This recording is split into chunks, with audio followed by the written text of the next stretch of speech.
Erster Gesang. Dhritarashtra hat gesagt, im heiligen Kuruland sind sie zusammengekommen zum Kämpfen. Sanjaya, was haben dort die Meinen und die Pandava getan? Der Sanjaya hat gesagt, wie der Duryodhana das Heer von den Pandus aufgestellt gesehen hat, da ist er, der König, zum Lehrer hin und hat das Wort gesagt. O Lehrer, sieh nur das gewaltige Heer von den Pandus sein, aufgestellt von deinem gescheiten Schüler, dem Sohn vom Drupada.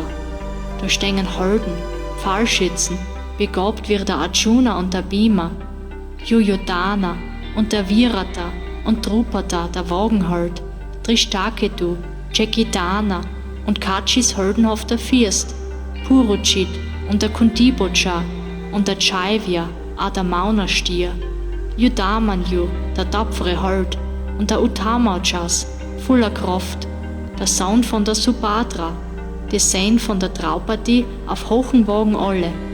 Die Besten aber bei uns, sieh, du Bester der Brahmanen, dass du wohl erinnerst, nenne ich dir die Anführer von mein Heer.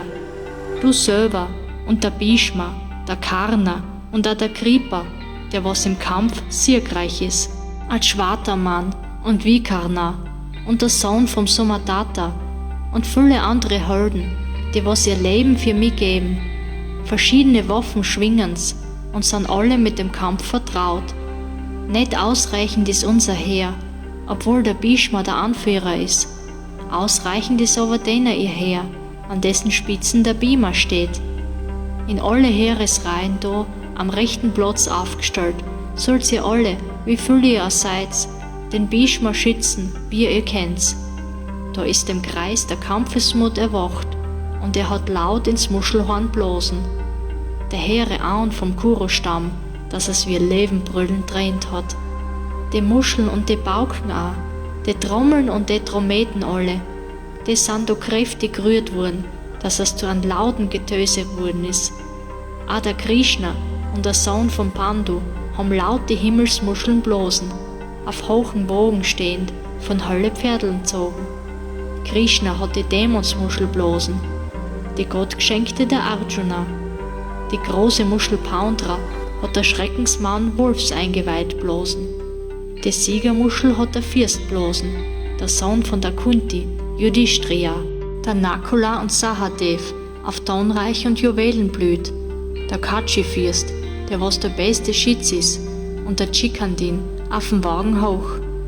Virata, Drishtadyumna und dem Satyaka sein unbesiegter Sohn, der Drupada mit seinen ganzen Enkeln und der Abhimanyu voll von Kraft.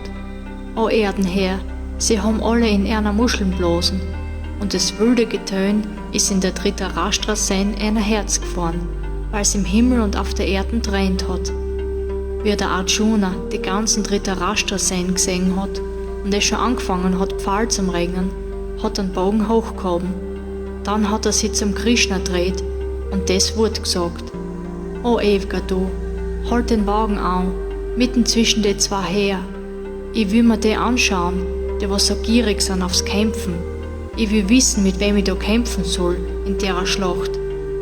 Bereits am Loslegen sehe ich die, was sie da versammelt haben, um für den argen Dhritarashtra-Sohn zum Kämpfen. Der Krishna hat auf dem Arjuna gehört, O Bharata, und mitten zwischen die zwei Heer den herrlichsten von alle Wagen angehalten.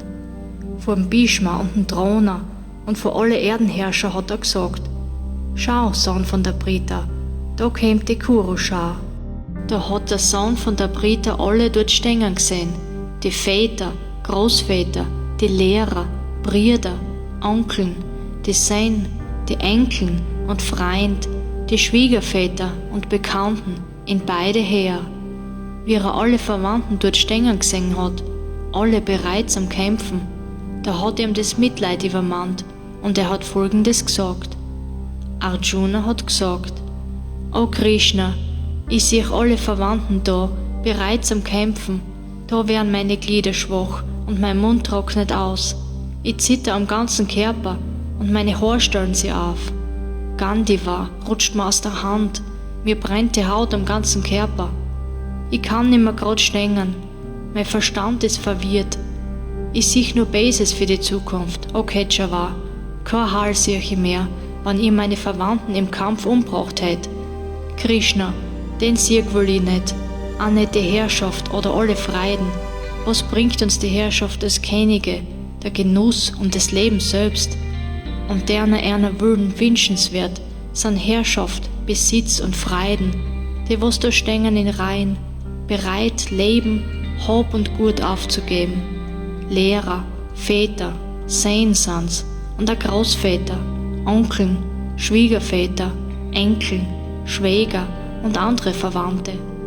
Ich will keinen von denen umbringen, und selbst wenn sie mich umbringen, selbst um die Herrschaft in die 3 Welten nicht, wie soll das dann in der Erdenherrschaft sein, wenn wir die Söhne vom Dhritarashtra umgebracht hätten? Wie könnt man jemals wieder froh sein? Wir hätten gesündigt, wenn wir's umbringen taten. Deshalb dürfen wir nicht täten unsere Verwandten, die Kurus, wenn wir unseren eigenen Stamm umbringen täten. Wie könnt man je wieder glücklich sein?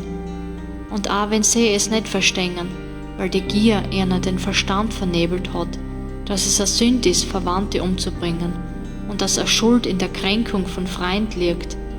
Wir, die was verstehen, was eine Sünde ist, sollten wir uns nicht abwenden vom Verwandtenmord?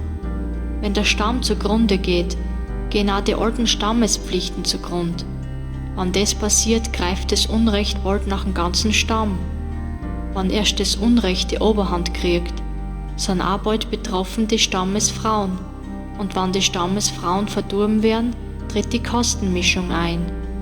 Die Mischung führt zur höllischen Existenz hin, für die Stammesmörder wie auch den Stamm. Wenn die Mahnenopfer nimmer gebracht werden, werden die Vorfahren nimmer geehrt. Durch die Stammesmörder ihrer Schuld, welche zur Kastenmischung führt, hören die ewigen Standes- und Stammespflichten auf zu existieren. Wir haben gehört, wo in der Menschenwelt die Stammespflicht aufgelöst wird, folgt Höllenqual als Straf. Oh weh, was für eine schlimme, sündige Tat tät man da tun, wenn wir aus Gier nach Thron und Glück ermorden wollten, unseren Stamm. Mir war's lieber, wenn die Dhritarashtra sehen mich wehrlos und ohne Widerstand erschlagen im Kampf. Sanjaya hat gesagt. Das hat der Arjuna im Kampf geredet und sie im Wagen niedergesetzt, hat Pfahl und Bogen weggelegt, durch den Schmerz vernebelt sein Geist.